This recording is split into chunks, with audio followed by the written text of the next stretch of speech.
Thank you. I now recognize Ms. Moore from Wisconsin.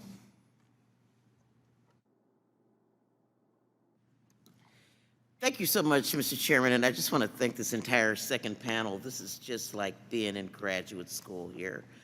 I want to just say to my Republican colleagues that a lot of things that you are raising about the treatment of our tax credits, about how data will be used, are really legitimate things to raise. But you can't raise them if you ain't there at the table. And as many of you have discussed and our witnesses have discussed, just last week, we won one of those arguments by saying that tax credits that are transferable can be treated that way. We got to stay in the fray in order to benefit from it. We have heard many of our, and I agree with you, Mr. Burns, I have never seen a corporation that doesn't want you to raise 1 penny extra in taxes. I think that this entire panel and all of our colleagues on the other side have forgotten that we just lowered the corporate income tax rate from 35% to 21%. And we still hear this, plaintive cry about how we just are taxing them to death.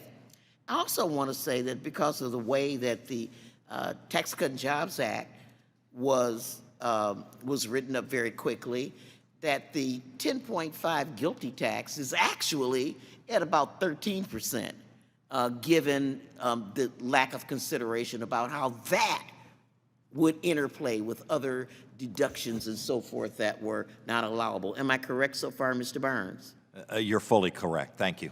And I also want to say that if we had just kept that 35% corporate tax rate, that would have been so much easier for the United States to have complied with the globe regimen, and we didn't do that. So I just want some of the whining, some of it to stop. Mr. Burns, we have heard testimony here today about just how, and I've been hearing this for my entire professional life, about how adding or changing any sort of tax regimen creates all of this compliance and bureaucracy, and all of our graduate schools from the Wharton School aren't going to be able to figure this out. Even if they go to Duke, they can't figure out how to do it. Can you please give us a comparison of how not joining this global regimen, what the compliance problems will be versus if we join? Thank you very much. The core problem is that the U.S. tax return, our GILTI regime, operate on what's known as tax accounting principles. And that is because our tax law, as developed by Ways and Means and everyone else, has special provisions for how you go from your income received in the door to a tax number. Under the GILTI regime, our companies will continue to need to use tax accounting to compute the U.S. GILTI liability. Under Pillar 2, there will be calculations based primarily on financial accounting. That's a different regime. In the U.S., that's GAAP. Outside the U.S., it's IFRS. And interestingly, there's no such thing as IFRS. Every country has their own IFRS.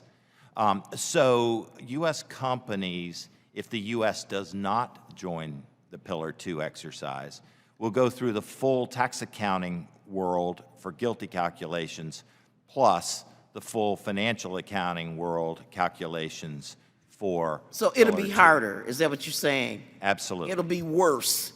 I went to Canada recently, and, one of my hosts said, I just don't, Fahrenheit and Celsius, you guys are just stupid.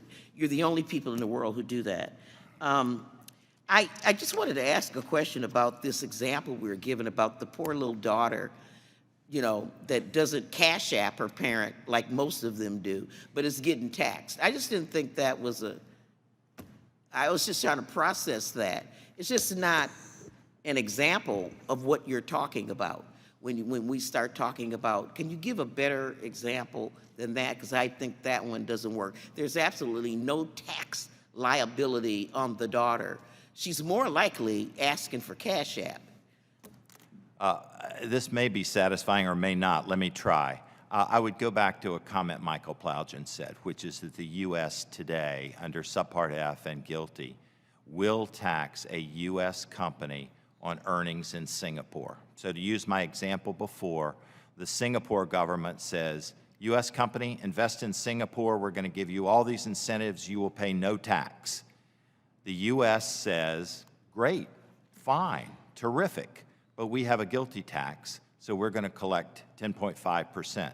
The Singapore government may not like it because we've undercut the value of their tax incentives, but that is absolutely consistent with international tax law. Thank you, and thank you, Mr. Chairman, for your indulgence. I just didn't want that California daughter to get too worried.